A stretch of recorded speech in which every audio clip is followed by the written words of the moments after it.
Senhor no Evangelho de Lucas, no capítulo de número 15, vamos ler a partir do versículo 11, e assim que você encontrar, eu quero te convidar a ficar de pé um pouquinho, até para você despertar um pouco mais essa manhã de domingo, amém?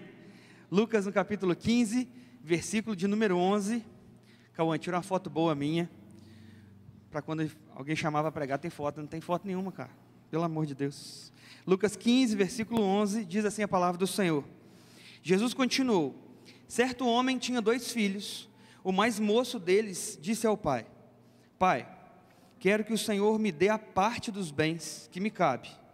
E o pai repartiu os bens entre eles. Passados não muitos dias, o filho mais moço, ajuntando tudo que era seu, partiu para uma terra distante, e lá desperdiçou todos os seus bens, vivendo de forma desenfreada. Depois de ter consumido tudo, sobreveio àquele país uma grande fome, e ele começou a passar necessidade. Então foi pedir trabalho a um dos cidadãos daquela terra, e este mandou-o para os seus campos a fim de cuidar dos porcos. Ali ele desejava alimentar-se das alfarrobas que os porcos comiam, mas ninguém lhe dava nada. Então, caindo em si, disse: quantos trabalhadores de meu pai têm pão com fartura, e eu aqui estou morrendo de fome? Vou me arrumar, voltar para o meu pai e dizer: Pai, pequei contra Deus e diante do Senhor. Já não sou digno de ser chamado de filho. Trate-me como um dos seus trabalhadores. Feche seus olhos, mas não feche a palavra do Senhor, porque nós vamos precisar dela. Vamos orar mais uma vez. Deus amado, Pai querido, obrigado, Jesus, por essa manhã de domingo, Deus. Obrigado, Jesus, por essa palavra, meu Pai, que é viva e eficaz, Pai. Obrigado pela porção lida dela, Senhor, porque somente essa porção já serve, meu Pai, para nos transformar, para nos ativar, ó Deus, para nos empoderar, Deus, em nome de Jesus, ó Pai. Senhor, tire toda a distração da nossa mente, diante dos nossos olhos, meu Pai. Ó Deus, ensurdeça os nossos ouvidos físicos, ó Pai, para que os nossos ouvidos espirituais estejam abertos para ouvir aquilo que o Senhor quer dizer à sua igreja, Deus. A sua palavra diz que nós devemos estar com os nossos ouvidos abertos para ouvir o que o Espírito diz da igreja, Pai. Então fale conosco nessa manhã, Deus. Em nome de Jesus, que não seja eu, mas seu Espírito falando através de mim. Senhor, que não seja eu, mas que eu seja simplesmente uma ferramenta nas tuas mãos esta manhã, Deus. Então, em nome de Jesus, fale através de mim e apesar de mim, Deus. Por isso nós oramos, agradecidos, certos no Senhor, em nome de Jesus, amém, graças a Deus. Você pode se sentar, fique à vontade, na presença do Senhor, até porque nós estamos numa série de 21 dias de filiação. Então você está na presença do seu Pai, e todas as vezes que nós estamos na presença do nosso Pai, nós ficamos livres, amém? Nós estamos livres, nós estamos bem, porque na presença do nosso Pai, nada nos constrange no seu amor dele. Aleluia, igreja. Amados, nessa série de mensagens, de 3 mensagens, são 21 dias de filiação. Na verdade, nós estamos falando sobre as 3 grandes esferas da filiação. E na semana passada nós pregamos aqui na Central e nas nossas extensões sobre a figura de Deus Pai, sobre a relação entre Deus Pai e os seus filhos, e hoje nós vamos falar sobre a família biológica. São 3 palavras sobre a filiação. Então foi Deus Pai, hoje vamos falar sobre a família biológica, na semana que vem a família espiritual, a igreja. Então, se você está conosco nessa série, não perca nenhuma das mensagens, porque elas fazem um grande compilado da temática da filiação, e nós estamos vivendo o ano da filiação aqui, amém? E como o ano da filiação, nós entendemos que nós somos filhos, e tudo aquilo que se trata do amor do Pai, do relacionamento com o Pai, vem falar diretamente aos nossos corações. A gente não pode estar vazio dessa presença de Deus. Hoje, naquilo que fala sobre família biológica, eu sei que vai tocar muito o coração de muitos filhos aqui presentes, porque quando fala de família biológica, nós muitas vezes tendemos a comparar o nosso pai espiritual com o nosso pai biológico, e às vezes a conta não bate muito bem, e faz sentido isso de verdade, porque o nosso pai biológico, ele é um ser errante como cada um de nós, mas o pai espiritual nunca vai errar comigo, com você, e por isso nós estamos aqui para falar sobre essa questão da filiação. E Eugene Peterson, ele afirmou certa vez que o cristão não é um bebê ingênuo e inocente, que não tem identidade, exceto um sentimento de consolo, protegido e suprido, mas uma pessoa que descobriu uma identidade dada por Deus, que pode plenamente ser desfrutada em uma confiança voluntária em Deus. Nós não nos apegamos a Deus desesperadamente por medo e pelo pânico da insegurança, mas nós viemos a Ele livremente em fé e amor. Amados, quando nós entendemos a ideia da filiação e a ideia de ter um pai que é Deus que é pai, nós entendemos que nós não nos aproximamos de Deus e nós não investimos nesse relacionamento com medo da morte. Nós não investimos nesse relacionamento com medo do inferno, ou com medo da retaliação da parte de Deus ou da ira de Deus, não. Mas todas as vezes que o filho entende o que é estar de frente com o pai, diante do pai, caminhando com o pai, nesse relacionamento, o investimento é um investimento de fé, é um investimento de amor, não é um investimento pelo medo, mas porque a palavra de Deus fala que o amor lança fora todo medo. E todas as vezes nós estamos na presença desse Deus que também é Pai, nós entendemos que estamos por Ele simplesmente pelo que Ele é, e não pelo castigo que Ele pode nos dar. Nós não nos relacionamos com Deus porque sabemos que Ele é todo poderoso, e parte desse poder pode ser te colocar na prisão para o resto da vida. Parte desse poder é te condenar ao inferno. Não, nós não nos relacionamos com Deus por conta disso. Nós sabemos que Ele tem poder e autoridade para isso também, sim. Mas o nosso relacionamento, o nosso investimento sobre esse relacionamento tem a ver com o amor que nós temos com Ele. Eu não sei se você sabe, mas lá no livro de Levítico, existe uma passagem que fala sobre alguns escravos. E a palavra de Deus fala ali que no tempo da lei, alguns escravos, depois de estarem passando por 6 anos de escravidão, 6 anos servindo ao seu Senhor, ele estava diante do Senhor agora, e ele tinha o poder de ter a sua carta de alforria nas mãos. Ele tinha liberdade concedida pela lei, para viver a sua vida agora, sem precisar servir aquele seu Senhor. Então aquele escravo ia com o seu senhor diante de um grande tribunal, e aquele tribunal, juntamente com aquele escravo, que o seu senhor concedia a carta de alforria àquele escravo, sendo cumprido os 6 anos de serviço ao seu senhor. Mas alguns escravos tinham um senhor tão bom, mas tão bom, mas tão bom, que quando eles recebiam sua carta de alforria, o que eles faziam era dizer: olha, o meu senhor é tão bom que eu não quero me tornar livre dele. Sabe, talvez você possa pensar assim: que coisa estranha, que atitude estúpida, você receber uma carta de alforria e não querer a liberdade. Mas é porque o Senhor era tão bom, que não valia a pena estar livre dele, mas estar livre nele. Então, se você entender isso, aí você vai entender o texto, porque aquele escravo agora, ele era levado aos umbrais daquele lugar ali, e a sua orelha era colocada na porta, e alguém chegava e furava uma de suas orelhas, e eram conhecidos como escravos da orelha furada. Todos aqueles homens e mulheres que tinham a oportunidade de receber a sua liberdade, mas por conta própria, por livre arbítrio, por livre decisão, escolheram permanecer debaixo do jugo do seu Senhor, simplesmente porque esse Senhor era bom.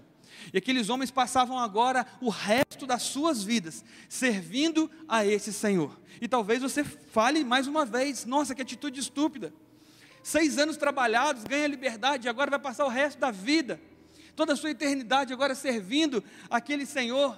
Mas amados, o Senhor era tão bom, mas tão bom, que não valia a pena estar livre dele. Sabe, quando eu olho essa palavra lá em Levítico, eu entendo que o Evangelho remonta esse cenário, porque quando nós estamos diante do nosso Deus, que é Senhor das nossas vidas, afinal um dia nós levantamos as nossas mãos no altar e dissemos ao Senhor: Senhor, o Senhor é meu único e suficiente Senhor e Salvador, escreve meu nome no livro da vida, perdoa os meus pecados. Um dia você fez isso, e quando você entregou para o Senhor, para Deus, esse poder, você estava diante de um grande tribunal, dizendo assim: olha, antes eu estava servindo por obrigação, mas agora eu entendi a minha missão, agora eu entendi a paternidade, agora eu entendi a filiação, e diante desse tribunal agora eu digo: eu não quero mais liberdade desse Senhor, mas eu quero estar livre nesse Senhor, eu quero estar livre em Deus, eu quero estar livre por Jesus, eu quero estar livre nele. E aí diante do altar do Senhor você fez uma oração perigosa, dizendo: Senhor, eu o elejo como meu único e suficiente Senhor. E essa oração perigosa fez com que a sua orelha tivesse sido furada naquele momento. E agora talvez você, pensando naquele escravo, não ache que é uma atitude tão estúpida assim. Afinal de contas, o nosso Deus é bom e Ele também é Pai. Mas só vão entender isso aqueles que entendem a filiação. Então, quando nós olhamos aqui, nós vamos ver que o que Eugene Peterson ele afirma para nós, na verdade é essa intenção de que eu não sirvo ao Senhor, eu não caminho com o Senhor, eu não trabalho o meu relacionamento com o Senhor com medo do que esse Senhor pode fazer contra mim, mas porque eu entendi que esse amor é melhor. Eu entendi que esse amor que uma vez me alcançou, que me abraçou, eu entendi que essa graça preveniente que uma vez me alcançou, transformando-se em graça justificadora, caminha comigo para o alvo da santificação dia após dia, e eu entendo que não existe outro caminho a não ser na presença desse Deus. E quando certa vez Jesus perguntou, depois de uma fala muito dura, ele perguntou para os seus discípulos: ora, vocês também não vão? Porque depois de dizer algumas palavras muito duras, nós vemos que algumas pessoas ali ao seu redor iam embora, algumas pessoas das multidões, algumas pessoas dos discípulos iam embora, e aí Jesus pergunta: e vocês não vão também? Porque vocês estão entendendo que essa palavra não é uma palavra simplesmente fácil, não vai ser sempre fácil, não vai ser sempre mar de rosas, vão ter momentos de luta, vão ter momentos de batalha. Como a Lohane diz aqui na palavra da gratidão aqui, a carta de Paulo aos Filipenses é conhecida como a carta da alegria, mas estranhamente ela foi escrita num cenário de prisão. E quando nós olhamos para esse contexto, nós vamos ver que ainda assim, aquele que nos chamou como filhos, não tirou de nós a oportunidade de vivermos nesse mundo e termos de mãos beijadas o tempo todo, ofertado por Satanás para nós, os prazeres dessa vida, mas que mesmo assim, antes dele ir para o Pai, ele diz assim: Senhor, eu não peço que o Senhor tire eles do mundo, mas que o Senhor livre eles do mal. Porque um pai, quando coloca um filho no mundo, ele entende que aquele filho não vai ser para ele, mas a oração de um pai que entende que o filho é livre é: Senhor, não tire ele do mundo, mas livre ele do mal. Porque nós entendemos que muitas vezes o mal tem assolado não somente uma pessoa, mas uma grande geração de homens e mulheres, geração de adolescentes, a geração de jovens. E quando eu entendo isso, eu percebo que a questão da filiação, na verdade, a verdadeira identidade almejada por Deus Pai para nós, na verdade, ela é tão importante que o próprio Filho Jesus Cristo precisou vir em carne para nos salvar. Sabe, quando eu olho para a palavra de Deus, eu vejo no Antigo Testamento, de Gênesis 1 até Malaquias 4,16, ali tudo, eu vejo ali a presença do Pai, do Filho e do Espírito Santo, mas eu vejo a plenitude do Pai, porque Ele é o personagem principal da criação. Mas depois, quando eu olho para Mateus capítulo 1 até Atos no capítulo 1, eu vejo que agora o Pai, o Filho e o Espírito Santo estão também ali na narrativa bíblica, mas eu vejo que a plenitude é do Filho, porque o personagem principal é do Redentor. Mas quando eu olho para a palavra de Deus, de Atos 2 até hoje que nós vivemos, nós vemos também o Pai, também vemos o Filho, mas vemos o Espírito Santo, entendemos que a plenitude é do Espírito, porque a obra do Espírito agora é necessária em nós a cada dia que passa. Então eu entendo que o Senhor nunca nos afastou de nós, o Senhor nunca saiu de nós, o Senhor nunca nos deixou, o Senhor sempre teve intenção de investir nesse relacionamento. E talvez a gente olhe para esse Deus e pense: quantas coisas eu tenho que fazer por Ele, mas quando a gente olha para a palavra de Deus, a gente percebe que o investimento no relacionamento, ele vem por parte daquele que é maior, como se a vontade plena fosse daquele que fosse maior. Mas quando eu olho para alguns atributos de Deus, eu vejo que Ele é suficiente em si mesmo, e o nome disso é soberania. Nós falamos na semana passada que existem alguns atributos que são atributos comunicáveis, e outros atributos que são atributos incomunicáveis. O que isso quer dizer? Atributos comunicáveis são aqueles que Deus tem, mas que nós também temos. Mas atributos incomunicáveis é aqueles que somente Deus tem. E quando eu olho para atributos que somente Deus tem, eu vejo lá soberania, eu vejo lá a unidade, eu vejo a onipresença, eu vejo a onisciência, eu vejo lá a onipotência, coisas que somente Deus tem.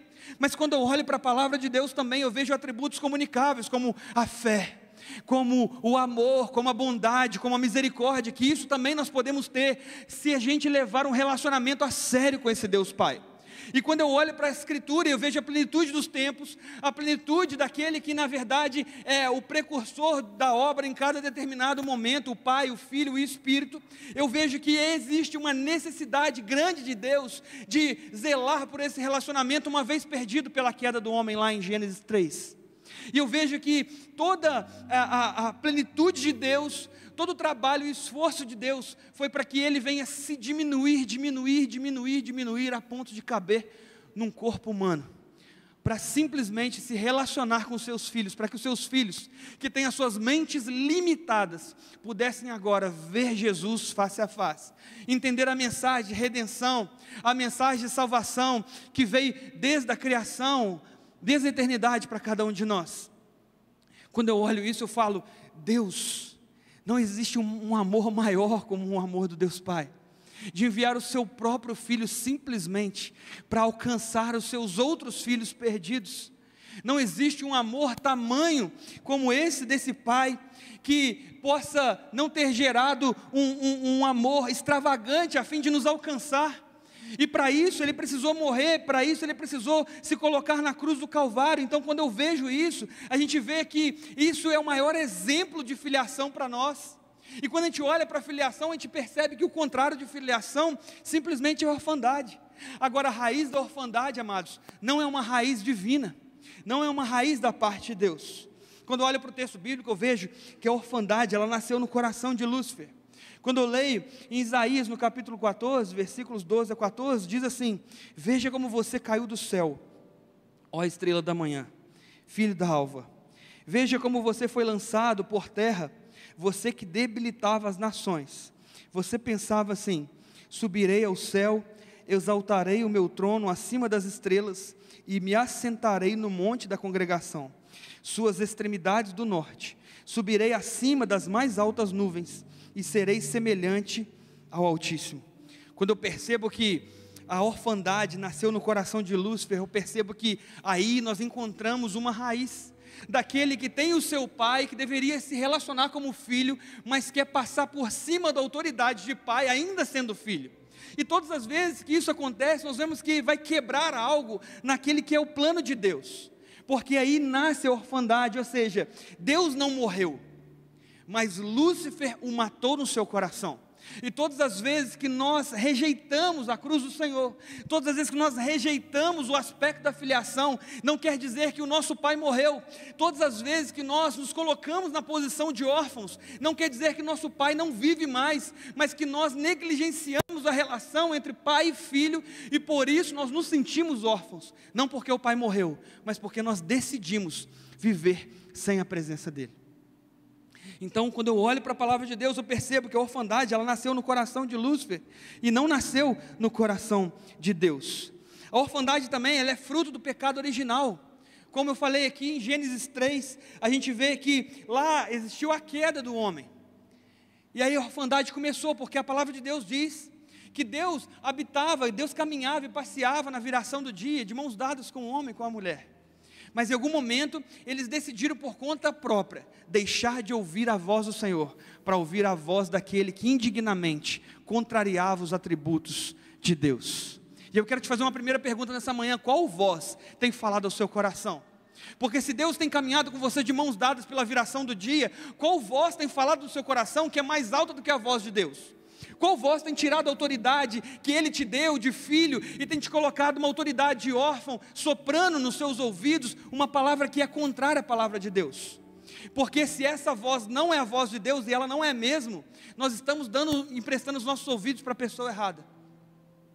Porque a voz do Senhor nos chama de filhos, amados, escolhidos, aqueles que uma vez estavam perdidos nas trevas, mas hoje estão caminhando na sua maravilhosa luz, e por isso o Senhor tem chamado os seus filhos das trevas para a luz. O Senhor tem dado chances e novas chances, e a cruz do Calvário é a melhor e única chance que cada um de nós podemos ter na presença desse Deus que é Pai.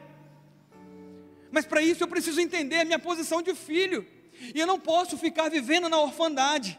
Eu não posso entender que o fruto dessa orfandade, que é o pecado original, agora habita a minha tenda e me assola todos os dias.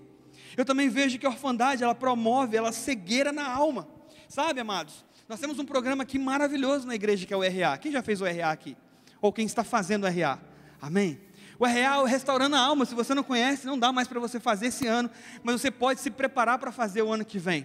Mas quando nós olhamos para a palavra de Deus, a gente vai ver que a orfandade, ela promove sequelas na alma, marcas profundas na alma, que muitas vezes a gente tende a tentar resolver, colocando pedras por cima e tentando caminhar. Mas sabe, amados, chega uma hora que a gente está carregando tantas pedras, está tão pesado, o fardo está tão pesado, que a gente não consegue dar mais um passo na presença de Deus. Mas pastor, eu sou cristão. Não importa, você cristão que carrega pedras, caminha devagar. Mas pastor, eu sou crente de verdade, o Senhor já me libertou, eu já perdoei o meu pai biológico. Não importa se você, em vez de resolver problemas, tentou solucionar colocando pedras no seu passado. Você está caminhando pesado, o fardo está ficando pesado, e você está contra aquilo que a palavra do Senhor fala, porque Jesus prometeu um fardo suave, um jugo leve. Então eu não carrego pedras mais, eu volto no meu passado, ainda que sofro, ainda que doa de novo, mas lá eu resolvo o meu passado, principalmente a minha linha de paternidade, para caminhar na liberdade com o Senhor, simplesmente porque eu entendi que Ele me autorizou e Ele me empoderou para chegar nesse lugar e retirar aquelas pedras, revisitar o passado, sim, sofrer de novo muitas vezes, mas resolver e sair dali limpo, leve, pronto para uma caminhada, uma jornada com o Senhor, porque a orfandade, ela promove sequelas na alma. Em Gênesis 3, versículo 7 diz: então os olhos de ambos se abriram, e percebendo que estavam nus, costuraram folhas de figueira e fizeram cintas para si. As marcas na alma foram tão grandes que eles perceberam que estavam nus. Sabe, quando nós entendemos o que é viver como filhos na presença de um pai espiritual, nós entendemos que Ele não permite que nós fiquemos nus, mas Ele cobre a nossa nudez. E quando eu entendo isso, eu deixo de ser órfão e eu começo a caminhar na paternidade. A pastora Leila Paz e o pastor Fabiano Ribeiro, eles escreveram no seu livro: uma arma cruel que o inimigo usa é a orfandade, ou seja, uma percepção e sentimento de não inclusão e não pertencimento, derivado de uma mentalidade pessoal distorcida. Amados, quando nós entendemos o que é ser filhos de verdade, a nossa mente, ela se renova a cada dia, como Romanos 12:2 diz. Transformai-vos pela renovação da vossa mente, a fim de entender qual é a boa, perfeita e agradável vontade de Deus. Mas todas as vezes que a nossa mente não está em constante crescimento e evolução, nossa mente, ela está estagnada, e muitas vezes nós estamos paralisados, a nossa mente, ela vira a oficina do diabo. E aí, uma vez que a nossa mente vira a oficina do diabo, ela fica distorcida, os pensamentos pessoais ficam distorcidos, e a gente começa a pensar não mais como filho, mas como órfão, e isso nos leva a viver uma vida medíocre, porque nós não vivemos a plenitude da presença do Senhor. Então, amados, esse é um assunto urgente, que nós como igreja precisamos entender. Afinal de contas, nós estamos vivendo o ano da filiação, e não cabe mais a gente caminhar como órfãos, achar que quando a gente está na igreja, a gente só veio para ser servido. Sabe, eu conheço muitas pessoas que, às vezes, porque simplesmente eles ofertam, eles dizimam, eles acham que já está fazendo uma grande parte, porque essa é a obra de Deus, como alguém que está investindo no reino. Claro que sim, está investindo no reino, mas não investindo de coração simplesmente, mas de uma atitude religiosa, que muitas vezes é como alguém que está entrando no cinema, pagando ingresso, e tem direito a uma poltrona confortável, tem direito de reclamar se o som está muito alto, se a luz está piscando, se existe muita fumaça, sabe? Então, quando eu olho para esses aspectos da paternidade, eu entendo que filho não reclama, filho ama. Quem reclama é multidão, quem reclama é aquele que não serve ministério, quem reclama é aquele que se apropria do direito de reclamar porque oferta e porque dizima, e aí por conta disso acha que está no direito de reclamar da pregação, reclamar do som, reclamar da luz, reclamar do horário, do tempo do culto. Hoje demorou demais, como alguém que está pagando algo para poder reclamar. Sabe, daqui a pouco a gente vai entrar no Reclame Aqui, vai estar reclamando da Igreja Metodista Central, misericórdia, não é? Amados, eu aprendi uma coisa diretamente com a pastora Leila. Ela diz assim: não reclame, ame. Isso é maravilhoso, porque aquele que ama não tem tempo para reclamar. Sabe por quê? Porque o amor te envolve nos projetos de Deus. O amor te envolve nos ministérios. Quando você ama aquilo que você faz com tanto amor, e você faz tanto e tão bem, tão excelente, que a sua mente não fica livre para você pensar em mais nada. E você está tão envolvido que alguém chega para você para falar mal de alguma coisa, e você fala assim: caramba, eu nem percebi. É claro, você estava ocupado, amando. Mas quando você está desocupado, você fica com seu olhar fiscalizador, olhando para todos os lados e reclamando de cada coisa, de cada detalhe, e isso muitas vezes tem tirado a sua atenção para o pai que está na casa. Sabe, quando o pai está em casa e o filho está jogando videogame, é porque ele preferiu se relacionar com outras coisas e atividades que não o pai. Então, quando eu entendo isso, eu percebo que não dá para viver uma vida de orfandade tendo Deus como pai. E se eu estou vivendo uma vida de orfandade tendo Deus como pai, é porque muitas vezes eu estou olhando para o meu pai espiritual, comparando ele com o meu pai biológico. E é verdade também que todas as vezes que nós comparamos o nosso pai biológico com o nosso pai espiritual, nós vamos fazer vai ser discrepante o resultado. E isso realmente vai interferir no nosso relacionamento com esse Deus que é pai. Mas quando eu entendo que ele é perfeito, amados, que o amor dele lança fora todo medo, que ele é presente, onipotente, que ele pode todas as coisas, está em todos os lugares, que ele caminha comigo e deseja caminhar de mãos dadas na viração de cada dia. Quando eu entendo que as misericórdias dele se renovam a cada manhã e por conta delas nós não somos consumidos, quando eu entendo que ele morreu na cruz sendo um cordeiro imaculado, sem pecado, ele fez isso por amor de mim. Quando eu entendo que ele se despiu da sua glória, habitou no meio dos homens, ele passou os piores momentos aqui que um ser humano pode passar, simplesmente para ele nos dar uma nova chance. Eu entendo que esse pai é diferente do meu, que esse pai é muito mais importante, que esse pai é muito mais poderoso, que esse pai ele tem poder para me tirar da zona de ostracismo, para ele me tirar de uma zona de negligência, para ele me tirar das amarras do pecado e me conceder uma liberdade nele e não dele. Sabe? Eu preciso entender que todas as vezes que eu estou caminhando debaixo das asas desse pai, eu estou protegido. Porque é muito bonito falar: o Senhor é meu pastor e nada me faltará. Mas é difícil mesmo esperar no Senhor que nada nos falte. Porque a nossa tendência é muitas vezes dar uma ajudinha para Deus, porque a gente confia nele, não é verdade? Mas se ele demora um pouquinho mais, a gente começa a fazer alguma coisa. Afinal de contas, a palavra diz que eu também preciso fazer a minha parte. Sabe, a gente precisa fazer a nossa parte, aquilo que nós podemos chegar, aonde nós podemos ir de maneira humana, a gente pode fazer a nossa parte sim, a gente deve fazer a nossa parte. Agora, naquilo que é impossível para nós, que só é possível para Deus, a gente tem que deixar Deus fazer do jeito dele, no tempo dele, da maneira dele. Porque todas as vezes que eu faço a obra do Espírito Santo, ou eu vou errar no tempo, ou eu vou errar na dose. E todas as vezes que eu faço isso, eu construo um muro em vez de uma ponte. Eu sempre falo isso com os adolescentes, porque muitas vezes, muitos adolescentes da nossa igreja, às vezes é o único cristão do seu lar. Às vezes, muitos adolescentes da nossa igreja, adolescentes que tentam e oram dia após dia, incessantemente, para ganhar as suas famílias para Jesus. E muitas vezes, porque são imaturos ainda na idade, eles tentam fazer de tudo para trazer as suas famílias para cá. E muitas vezes eles erram no tempo ou na dose. E isso muitas vezes é frustrante. Mas quando eu entendo que eu tenho um Deus Pai, eu faço aquilo que eu posso. Eu entrego tudo o restante nas mãos dEle, para que Ele venha fazer no meu lugar, amém? Para que Ele venha fazer no meu lugar.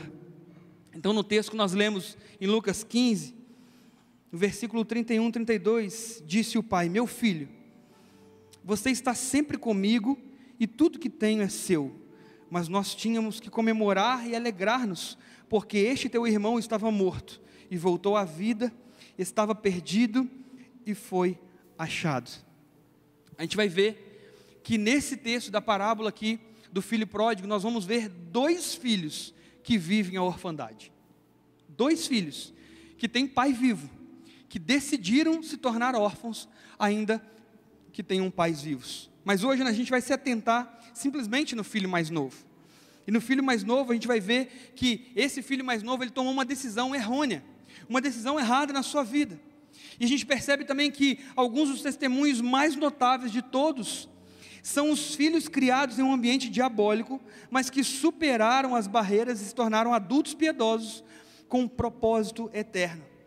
E por sua vez, criaram os filhos nos caminhos do Senhor como justificação plena para aquilo que não receberam. Eu exalto esses heróis da fé com tudo que há em mim. A história deles é a essência da beleza e da redenção. Bill Johnson. Amados, muitas vezes nós entendemos que nós somos frutos do meio. John Locke, ele vai dizer que o homem é fruto do meio que ele vive, e isso é uma mentira. Porque se fosse assim, o filho do traficante deveria ser traficante, o filho do marginal deveria ser marginal, o filho da prostituta deveria ser prostituto. Mas não é verdade, porque se nós estamos no meio, nós podemos estar contextualizados sem estar mundanizados, você entende isso? Porque simplesmente se bons passos, mas você também vai seguir os maus passos, porque ele certamente tem maus passos.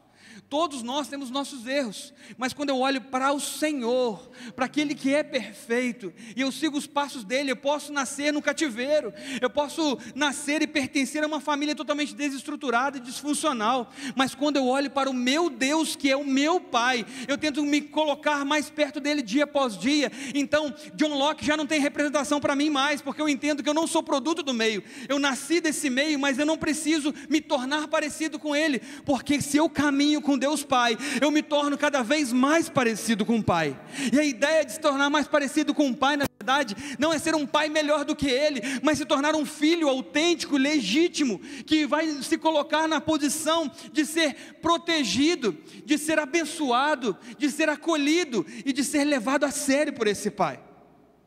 Sabe, a palavra do Senhor em Lucas 15, 12 que nós lemos, diz assim: o mais novo disse ao pai: Pai, eu quero a minha parte da herança.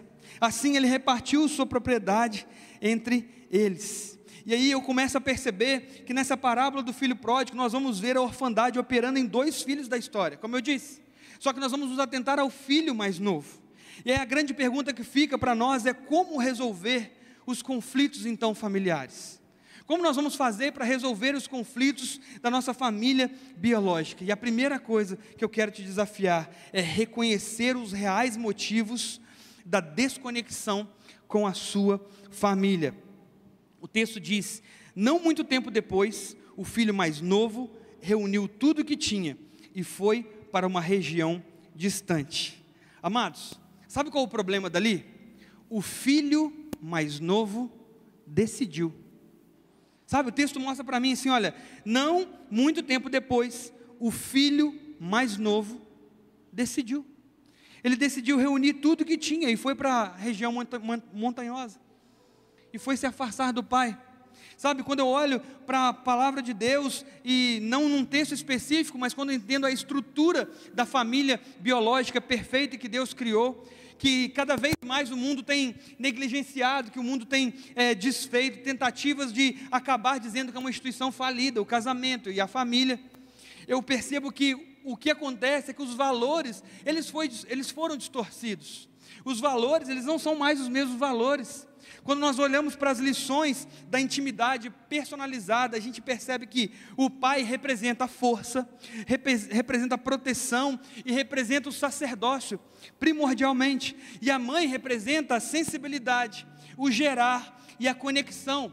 E os irmãos representam a amizade, a confiabilidade e a partilha. E muitas vezes eu vejo pais exercendo funções de irmãos.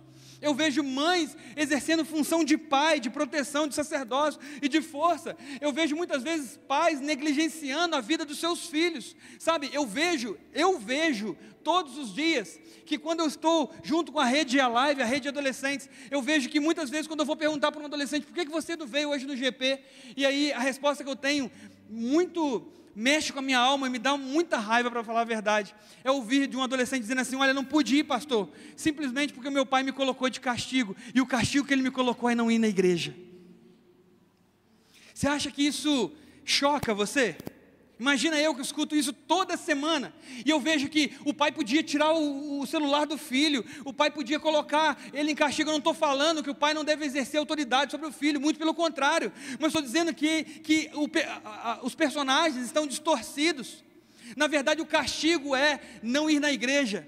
Mas por outro lado, eu entendo que se o pai entende que a igreja é primordial para o filho, a ponto de dar castigo a ele, não ir na igreja, por outro lado, eu percebo também que esses adolescentes estão levando a palavra de Deus muito mais a sério do que os seus pais, a ponto de os pais olharem para eles e falar assim: eu já percebi, o seu celular você gosta e tal, mas a igreja você ama, então vou tirar você da igreja. Eu sei que é uma coisa estranha pensar assim, mas alguma coisa a gente tem que tirar, algo que é bom. Se o pai acha que o filho merece o castigo, e o castigo é tirar ele da igreja, certamente porque esse filho está levando a igreja muito a sério, está vindo nos GPs, está vindo nos cultos da manhã, nos cultos da noite, nos cultos de terça, nas conferências, sabe, eu estava dando uma olhada nos ministérios, que hoje a gente tem na nossa igreja, e eu vi que as maiores integrações em todos os ministérios, é da faixa etária de 12 a 17 anos, e isso enche meu coração de alegria, enche meu coração de orgulho, porque eu vejo que existe uma geração que não está negligenciando o seu papel de filho, mas se coloca debaixo das asas poderosas do seu pai espiritual, dizendo: ainda que meu pai biológico seja um pai errôneo, tem suas dificuldades, suas debilidades, eu sirvo a um Deus da vida, eu sirvo um Deus que é pai, que é melhor do que o meu pai, não importa, mas que esse Deus eu sirvo, eu levo ele a sério todos os dias. É por isso que eu jejuo, é por isso que eu vou para a igreja, é por isso que eu estou no GP. Eu estou em todos os grupos de adolescentes do WhatsApp e eu vejo que todos eles fazem seus devocionais e compartilham todos os dias. Isso é maravilhoso, porque eu vejo que existe uma influência aqui de intimidade com o Senhor. Mas todas as vezes que isso é travestido, eu não sei nem se pode falar essa palavra no YouTube, mas porque eu não vou levar para esse contexto, mas todas as vezes que isso é distorcido, esse pensamento é distorcido, e essas funções são distorcidas, e tendem a cada vez mais se tornarem personalizáveis, ou seja, o pai forte, um pai protetor, um pai que é sacerdote, que é isso? Isso é coisa antiquada, isso é coisa dos tempos bíblicos, isso é coisa do patriarcado opressor. Não, o pai tem que ser sensível, o pai tem que ser um irmãozão, o pai tem que ser um amigo. Amados, não, isso o pai pode ser também, mas ele não pode ser isso negligenciando a sua força, a sua proteção, o seu sacerdócio, a sua provisão, porque essa é a figura do pai. Então, quando eu olho para a palavra de Deus, nessa parábola do filho pródigo, e eu percebo que as coisas começaram a dar ruim, é quando o filho, ele deixa de se relacionar com o seu pai dessa maneira, como filho, e ele começa a olhar para o seu pai de uma maneira como alguém que olha para qualquer outro. Talvez ele não enxergava no seu pai essa força, essa proteção, esse sacerdócio. A palavra de Deus não diz isso. Eu também não quero colocar linhas ali no texto bíblico, mas eu quero dizer o seguinte, que muitos pais não são confiáveis, que muitos pais não são protetores. Eu estou dizendo isso do púlpito, muitos pais não exercem o sacerdócio na sua casa, porque eu converso com muitos adolescentes e jovens que dizem assim: pastor, o meu pai não lê a Bíblia, mas ele está na igreja sentado, e ele fala mal da igreja, ele fala mal do pastor, ele fala mal da pastora, ele fala mal da parede preta da igreja, almoça gente com farofa no domingo de manhã, na hora do almoço, entende isso? Então muitas vezes eu vejo assim: olha, não reclame do seu pai, honra ele, a palavra de Deus honra. Você quer viver muito? Quer viver muito? Então honra seu pai, que é um mandamento com promessa. Eu sempre levando para esse caminho, mas a verdade é que muitos pais não exercem sacerdócio na sua casa. Eu sei que eu não tenho filhos, amado, talvez seja mais fácil eu falar assim, porque eu não tenho filho, mas uma coisa eu já falei com a pastora Natasha: se ela me conceder a graça de ser pai um dia, gente, porque campanha já não falta mais, entende? E aí fica registrado aqui, porque minha sogra vê todos os cultos, então aí sogra, falei ao vivo. Então, se isso acontecer um dia, em nome de Jesus vai acontecer, você pode dizer amém? Vai que um anjo passa e diz amém também, né, gente? Então, pois é, quando isso acontece, nós percebemos que quando eu for pai, uma coisa eu já vou aprendendo. Talvez eu não vou aprender como ser bom pai, mas uma coisa eu posso aprender: como não ser um pai. Como não ser pai eu sei bastante, gente, porque muitas coisas eu aprendo ouvindo adolescentes e ouvindo pais. E eu vejo que os pais estão perdendo seus filhos para este mundo, infelizmente. E muitas vezes terceirizam a responsabilidade para a igreja, para o grupo de pastoreio, sabe? terceiriza essa responsabilidade. E sabe o que eu entendo com isso? Como que nós, como igreja, vamos competir com 1 hora e meia de GP, com 2 horas de culto? Como nós vamos competir com a escola de tempo integral? Como nós vamos competir com a família de tempo integral se o pai em casa ele não exerce autoridade, sacerdócio e começa a desfazer tudo aquilo que a escola, que o mundo, que o secularismo faz? Como que nós, pastores, líderes, vamos conseguir imprimir uma imagem de referência na vida dos filhos, se quando a gente prega algo aqui em casa sobre honrar o pai, e chega em casa o pai fala mal do pastor? Como que fica a cabeça de um adolescente? Como que fica a cabeça de um jovem? Pensa nisso.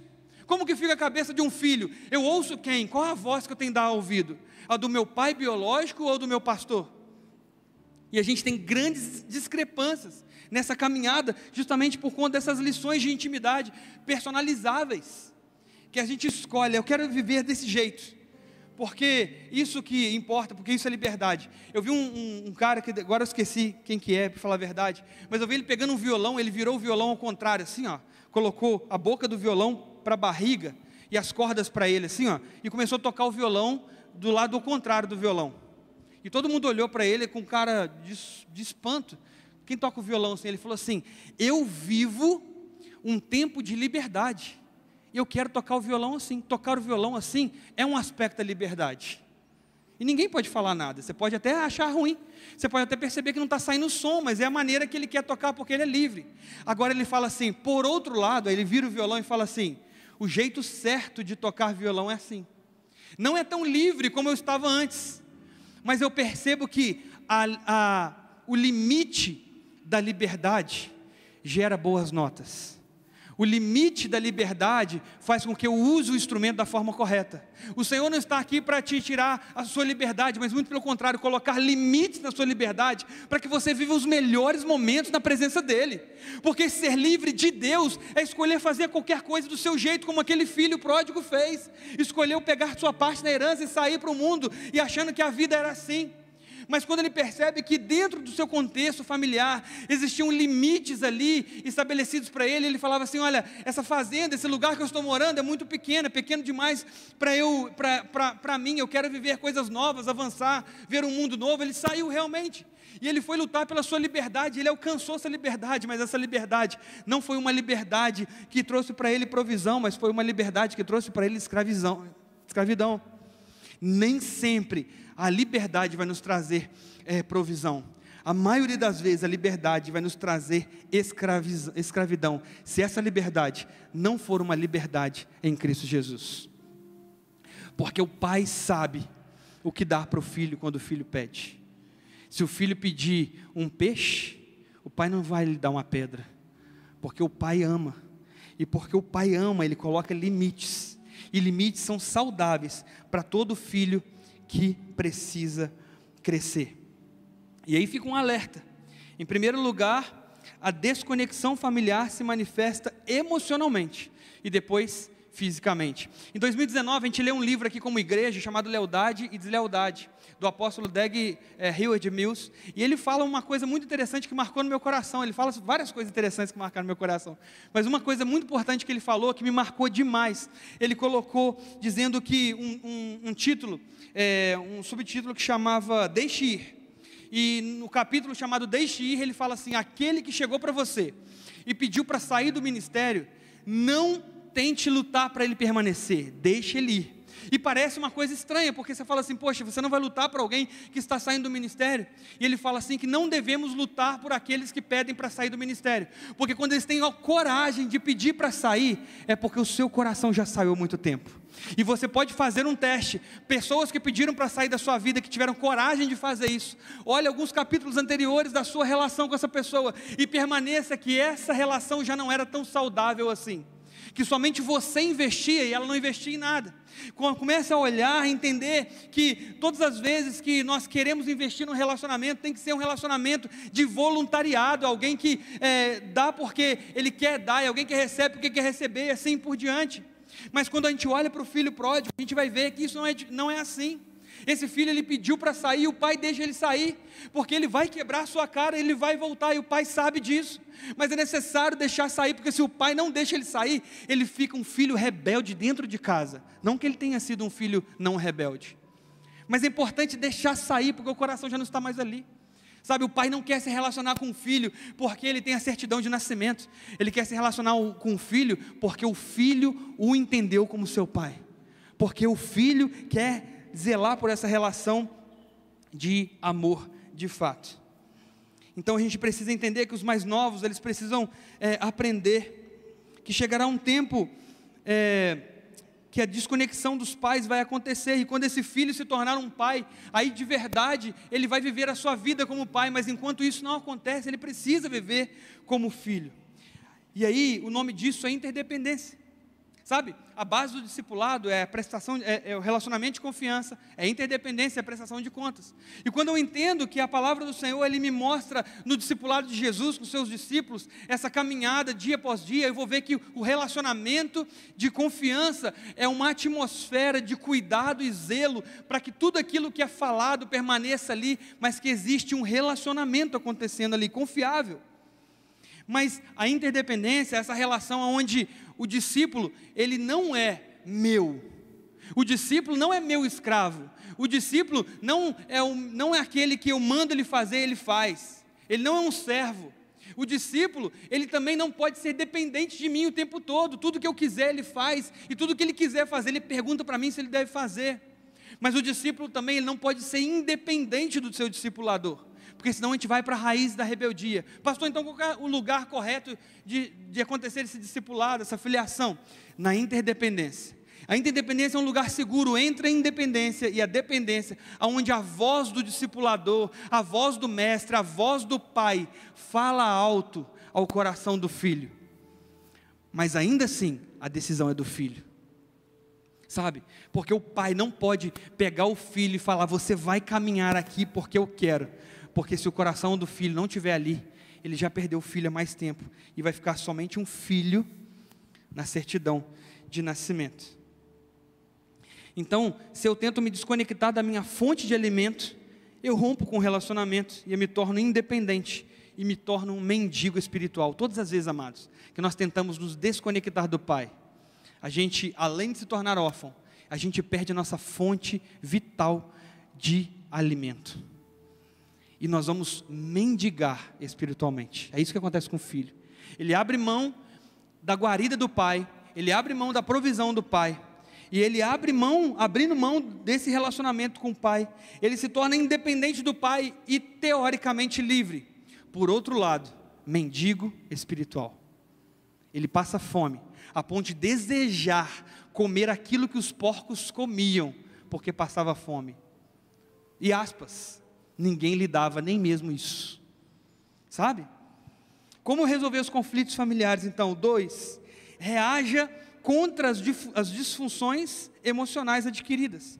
O texto lá de Lucas, que nós lemos no capítulo 15, ele vai dizer, vou pular algumas partes aqui, e lá desperdiçou os seus bens, vivendo irresponsavelmente. Depois de ter gosto de tudo, houve uma grande fome, houve uma grande fome em toda aquela região, e ele começou a passar necessidade. Ele desejava encher o estômago com as vagens de alfarroba que os porcos comiam, mas ninguém lhe dava. Amados, existem disfunções emocionais que são adquiridas por causa de conflitos com pais, que podem ser muito perigosas para a nossa alma, para o nosso relacionamento. E eu vou listar algumas aqui. Quando os pais, eles são pais inexistentes, os filhos, eles podem se tornar simplesmente solitários. Quando os pais são separados, os filhos se tornam frágeis. E existe também uma lacuna de gênero, né? Quando os pais são separados, os filhos são tão frágeis que eles começam a imaginar: será que eu nasci no corpo certo? Será que é para ser assim mesmo? E existe uma lacuna de gênero onde eles vão tentar buscar sobre isso. Quando os pais eles são rígidos, os filhos se tornam filhos insensíveis. Quando os pais são isolados, os filhos se tornam filhos superficiais. Quando os pais são superprotetores, os filhos são filhos medrosos. Quando os pais são frios e insensíveis, os filhos se tornam filhos carentes e começam a haver distorções a nível sexual. quando os pais são frios. Agora, quando os pais são liberais demais, os filhos, eles se tornam filhos inconsequentes, sem limites, e fazem o que quer. Quando os pais são desleais, os filhos são filhos rebeldes. E quando os pais são disfuncionais, os filhos se tornam filhos codependentes. Se você está com dúvida de onde foi tirado todo esse material, você pode adquirir um livro, não sei se tem na nossa livraria, um livro chamado Paternidade Bem Resolvida, do pastor Fabiano Ribeiro, que essa parte foi tirada desse livro. E nós não podemos negligenciar o fato da hereditariedade familiar. O pastor Cote, ele fala para nós uma frase muito interessante, que ele diz assim: nós não podemos negligenciar o fator da hereditariedade familiar. Nós adquirimos tanto doenças e limitações, quanto boas influências. Está em nossas mãos decidir o que poderá mais na nossa vida, pesará mais na nossa história. Comparativamente, podemos afirmar de forma geral que a ênfase bíblica na responsabilidade pessoal é de 70%, enquanto nas heranças 30%. Sabe o que isso quer dizer? Que muitas vezes a gente fala assim: eu sou assim porque meu pai é assim também. Isso é herança familiar. Isso é maldição hereditária, isso é isso, aquilo outro. Isso pode acontecer? Claro que pode acontecer, mas isso só tem poder na sua vida até 30%, sabe por quê? Porque os outros 70% a decisão é sua. Você está entendendo isso? Se você é igual o seu pai é nas disfunções hereditárias, é simplesmente porque você está deixando 30% de biologia falar com você, em vez de 70% de espiritualidade transformadora em Deus, para tentar mudar esse cenário da sua vida para um cenário de filho perante a um Deus perfeito. Então, se você está deixando que 30% de hereditariedade fale mais que você, talvez você está negligenciando os outros 70% de espiritualidade. Sabe aquela síndrome de Gabriela? Eu nasci assim, vou morrer assim, vou ficar assim, sabe? Então, é porque muitas vezes a gente entende que a gente nasceu assim, e a gente tem que ficar assim. A gente volta para John Locke: nós somos produtos do meio. Não é verdade.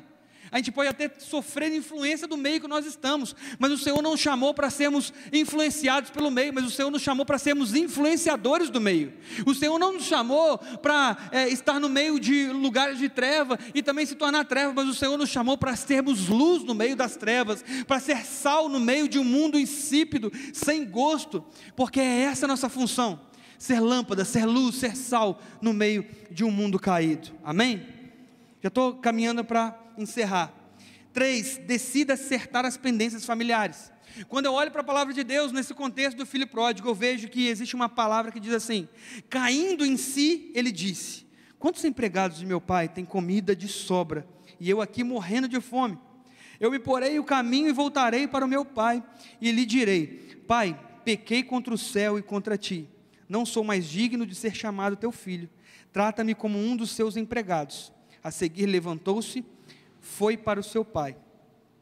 Amados, nós precisamos cair em si, nós precisamos cair em nós, nós precisamos entender o que nós estamos caminhando e acertar as pendências familiares. Não dá para viver bem sem viver acertando as nossas pendências familiares. Pastor, mas meu pai não presta. O Senhor não te chamou para ser juiz do seu pai, o Senhor te chamou para ser filho. Amém? Se o seu pai não presta e você não fizer nada, eu vou te dar uma triste notícia: quando você for pai, preciso terminar essa frase, você também não vai prestar. O Senhor não te chamou para ser juiz do seu pai. Essa semana passada, a gente estava aqui no GP, com os adolescentes. Aí esse cara que está no teclado aqui, ele estava compartilhando a parte dele, ele virou e falou assim: cara, é muito fácil comparar o nosso pai biológico com o nosso pai espiritual, e é discrepante o resultado, obviamente. Agora, difícil mesmo é se colocar na prateleira do filho. Eu falei: cara, você é um gênio. Aquele queimou no meu coração que eu decorei a frase. Quem viu meus stories, eu postei lá com a foto dele tocando teclado assim, e eu coloquei assim, ó, Tiago, Vilela, Tiago. Cara, é verdade. Quando a gente olha para o nosso pai e compara o nosso pai com o nosso pai biológico, é discrepante, e até injusto para o nosso pai. Imagina um pai falando: poxa, mas você me comparou com aquele que é perfeito. É claro que você vai ver muitos defeitos. Agora pensa o seguinte: e se Deus só quisesse se relacionar com você, conosco, se a gente tivesse as características do seu filho Jesus? Será que haveria relacionamento?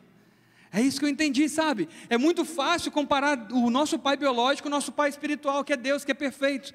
Agora, difícil é a gente se colocar na prateleira do filho perfeito. Aí a coisa muda de figura. Então, mensagem para os filhos: querem relacionar bem com seus pais biológicos? Entendam que eles são imperfeitos. Mas olha, você também é. Olha que novidade de vida boa. Você vai sair daqui mais leve, entendendo que você não é perfeito. E você não foi chamado para ser juiz, mas observador da lei do Senhor. Então você deve fazer a sua parte como filho também. Será que você toma a bênção do seu pai quando você sai de casa? Quem tem esse costume de tomar a bênção do pai quando sai de casa? Eu sei que é uma coisa mais antiga, mas se você não faz isso, faça isso, porque o seu pai, quando te abençoa, você estabelece para ele, você devolve para ele a autoridade dele sobre a sua vida. Porque quando você fala assim, eu acredito na família, mas a sua família, você não tem relacionamento com o seu pai para tomar a bênção dele, pedir bênção dele quando você sai de casa, da sua mãe, você está dizendo e entrando para o mesmo grupo que diz que a família é uma instituição falida, que já deu, que já era, acabou.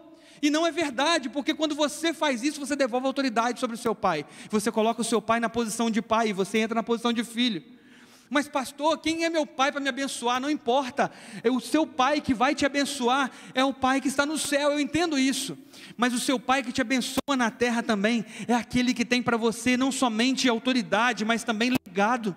É aquele que você também não rompe com as estruturas bíblicas, que você não rompe com os propósitos estabelecidos espirituais sobre a sua vida. Quando você entrega a sua filiação ao seu pai biológico e devolve a autoridade dele, você empodera ele como pai. E como ele vai ser um pai melhor para você? Quando você fizer isso, você vai perceber que a sua relação já começa a melhorar. Eu não estou falando que pedir bênção do pai resolve a vida, não estou falando isso. Mas eu estou falando, você entendeu o que eu estou falando? Colocar o seu pai na posição de autoridade sobre a sua vida.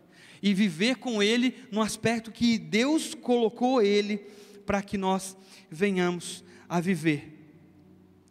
E já vou encerrar. Último ponto. Recomece o relacionamento com seus familiares. Aí o texto fala para nós lá, no versículo 20 e 21. A seguir levantou-se e foi para o seu pai. Estando ainda longe, seu pai o viu e, cheio de compaixão, correu para o seu filho e o abraçou e o beijou. E o filho lhe disse: pai, pequei contra o céu e contra ti, não sou mais digno de ser chamado de seu filho. Amados, nós precisamos resolver a nossa paternidade, e para isso é necessário reconhecer e recomeçar os relacionamentos que uma vez foram desfeitos, alianças quebradas que precisam ser refeitas com o Pai, são necessárias para recomeçar o nosso relacionamento caído, o nosso relacionamento destruído, o nosso relacionamento inexistente. Isso é necessário, e por isso eu quero te convidar a ficar de pé, para que juntos a gente venha fazer uma oração.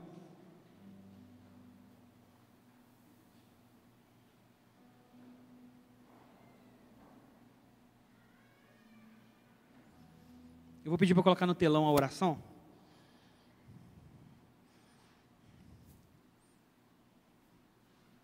Tem aí, gente? Se não tiver, você repete comigo então. Comece a pensar no seu pai biológico nesse momento. Se você quiser fechar seus olhos, pode fechar seus olhos. Ore assim ao Senhor. Senhor Jesus. Não, mais forte, gente. Senhor Jesus, agradeço a Ti pelas coisas boas que eu recebi dos meus pais. A partir de hoje, abro meu coração para perdoar os meus pais daquilo que feriu o meu coração. Peço perdão por qualquer sentimento e comportamento em relação a eles que são contrários à sua palavra. Cure o meu coração e me liberte de todas as prisões ligadas ao relacionamento com os meus pais. Naquilo que for possível, me ajude na reparação. E aquilo que eu não posso fazer, entrego em Tuas mãos. Hoje eu recebo a tua cura para todos os outros níveis de relacionamento em minha vida. Eu oro em nome de Jesus. Amém. Glória a Deus. Você pode aplaudir o Senhor? Porque hoje começa o seu momento de cura. Aleluia. Amados, você que decidiu ser filho, você que está aí no seu lugar agora, entendeu essa palavra, entendeu que a sua vida com o seu pai, está para baixo, ela está vazia, ela não está no nível que você gostaria de estar, mas que você quer viver algo novo com o seu pai, você quer viver algo novo com o seu pai biológico, você entendeu que é necessário perdoar. Eu quero só que você, que tem esse problema, esse conflito com o seu pai, entendeu essa mensagem, sai do seu lugar, vem aqui na frente. Eu quero orar com você mais uma vez. Você que tem